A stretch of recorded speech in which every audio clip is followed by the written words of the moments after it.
Hey y'all, happy Thursday. I heard it was Women's History Month. Give it up for your mama. Hey. Your auntie, you got one, your sister, your cousin and them. Shout out to all of the women that's alive. Shout out to the ones that aren't. Shout out to the ones that's going to be born. Shout out to the ones that could be born. My name is Radaya. I'm known as Milwaukee. I'm the owner and operator. I got a slogan called Big Four on the board. Huh? Big four shit. Whole lot of four shit. Whatever y'all comfortable with. Only kids can say four shit. Any other customer, they can't say it well. All right. So we gave it up for Women's History Month. Let's do it one more time. Woo! And I'm not putting emphasis on that because I ain't a woman. And then also, we wouldn't be here today without. We want to lift that up. So tonight we welcome you into another unfinished session, a space where art is still becoming, where stories are still unfolding, and where expression has room to breathe. Thank y'all for coming. All right. And then tonight we gonna hear from Nzinga. If you ain't a fan, you gonna be a fan after tonight. Say it. I'm gonna stand on it. I had the privilege to meet her before I knew her, and I'm like, damn. Every time I had seen her, I had learned more about her, and I thought that was cool. She got depth to who she is. That's cool. So Nzinga is not just a performer; she's a storyteller, a vessel of feelings, and a reflection of something deeper. Tonight, don't just listen, feel. Let the words sit with you. Let the music move through you. Be present with her, with each other, and with yourselves. Please join me in welcoming Nzinga.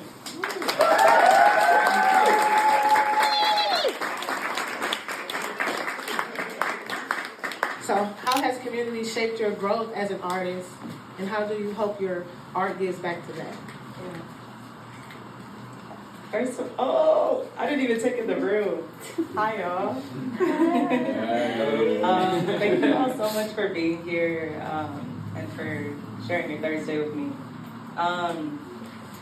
My music journey is super rooted in community. Like, in my adult life, so like post-grad, community was what I needed and it was what I was looking for.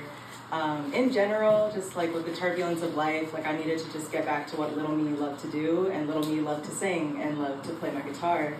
And so I needed to find other people that loved this the way that I did. And so it was really a search for community before it was a search for the artistry at all. Like I wasn't even looking to get as deep into this as I have. And I think when I learned how poppin' it was here, I just was so inspired. And I think as far as like what I'd like to give back is just like, as much as I received that inspiration, I want to give that back. Okay, so I want you just a little deeper with your artistry.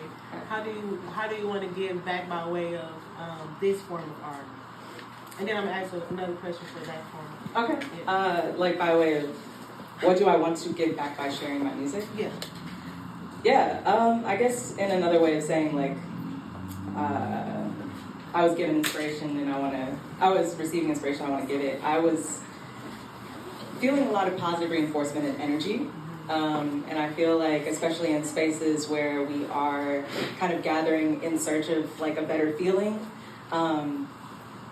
a lot of that just gets shared and transferred. I was here for JP's and he was talking about that, just like, I hope that you feel good. I hope that you take that energy and like you see that person that's like hopping down the street and you're like, what is that? And it's just that light. Like, so I feel that a lot in these spaces, and I just want people to feel that and receive that through my work. Yeah. Okay. And then I noticed that you did fashion as well as beading, and you're also a poet. So how do you hope to give back in those forms of artistry? Yeah, I don't really think about like giving back through the work itself. I guess that's not necessarily how my mind goes with it. I think it's more of just like everything goes back to that inspiration, just like honoring your different layers and your different levels. Like, you can be a multifaceted person. I'm looking at Fred right in front of me.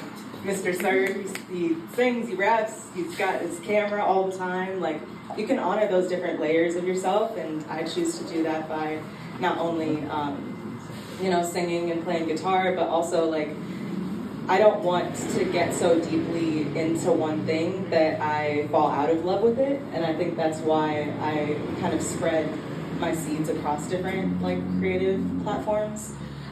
So if I'm feeling like, oh, I have all these music gigs, I'm getting burnt out in music, let me go paint something, or like, I'm receiving all this knowledge, let me go write it out, So it's just like kind of honoring those different lanes. I love that. I was like, y'all heard me mostly. And then, so what I heard was this is a great balance of your artistic expression right now. Right now, yeah. I love that. I'm glad to be here again. My second question to you is, how do you navigate vulnerability and strength in your artistry as a woman? Yeah. The as a woman part. I feel like creative expression, especially music and sharing words, is inherently vulnerable. But at the same time, because it's so vulnerable, it's inherently powerful. So I feel like it's like honoring both of those sides, just by continuing to get out my bed and do this. I think as a woman, that just adds another lens to the expression.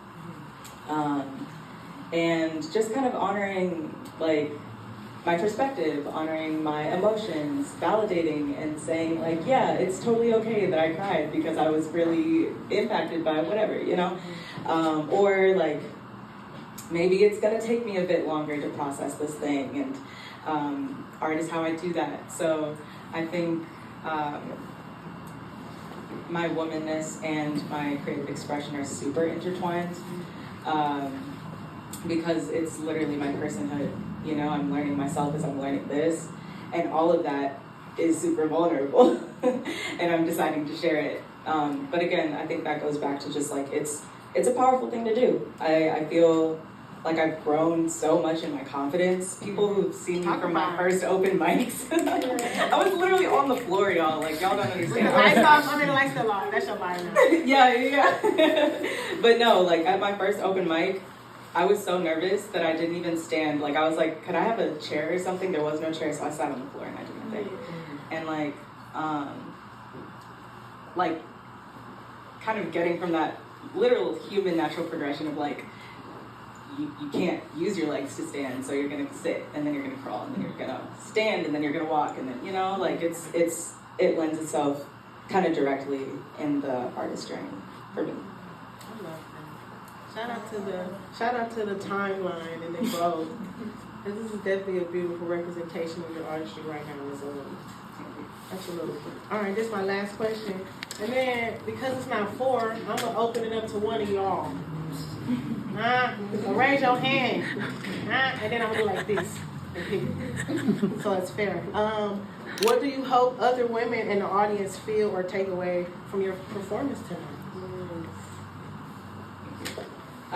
Chill out.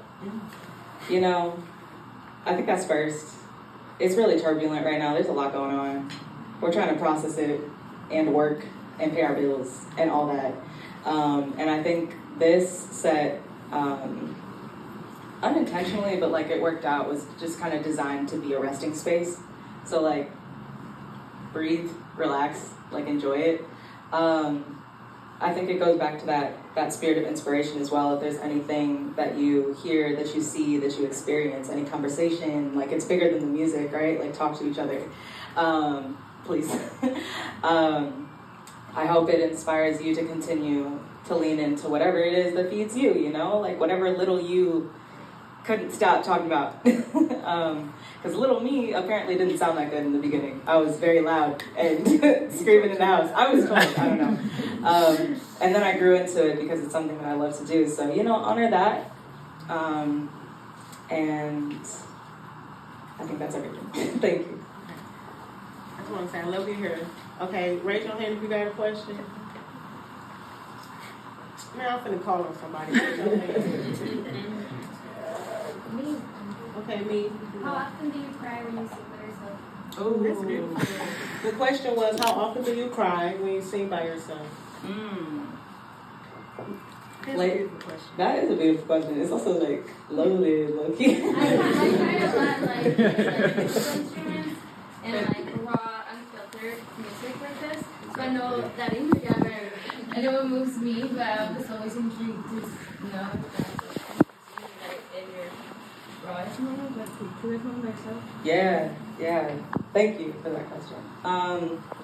Lately, I have been crying from the thought of like future scenarios as I'm singing, if that makes any sense. So like as I'm singing a certain song, I'm thinking about, oh my God, like everybody's singing along. I'm so wrapped up in this emotion and it's so beautiful, and that's what brings me to tears. So that has happened. I can't give you a number, but it's happened a number of times recently, because I'm really in this like kind of forward-looking moment right now. I think my tears come more from my writing than it does from my singing, because that's usually when I'm like in it, you know, or like I'm processing it. Oftentimes at this point, like if I'm feeling safe enough to share it, I've already felt the thing. And I don't necessarily like put myself back in that headspace as I'm singing it. It's more just like, I enjoy this song, so I'm gonna express it. So it's more like the writing process, or just that like, what is the future feeling that brings that out for me. Yeah. We got one more question, or you rushing me? Here you go. Do you have a Milwaukee dream collab that you would love to like have a feature with, or like someone feature you, like you featuring them, or them featuring you on a song? Okay. Repeat it.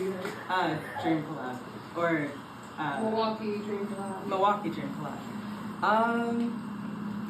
What's really funny is the first person I hit up as like oh my gosh, I'd love to jam with you is Khalil. That's or cool. Beach. That's cute. Yeah. I didn't know like where he was at in his journey or anything. I just heard like Kawasaki and I was like, whoa. Right. I would put this on my playlist right now. Another like kind of sappy thing is that so many of my friends are just like so incredibly dope. So I have a lot, like I've kind of hit that list several times. Yeah. Shout out Front Row, we got AP, we got Fred, we got Colin. Okay. Colin's really put me on hello. Squad. So many connects. So yeah, like my friends. Truly my friends. Plus Khalil, shout out, wherever we can work. It's a plug. Yeah.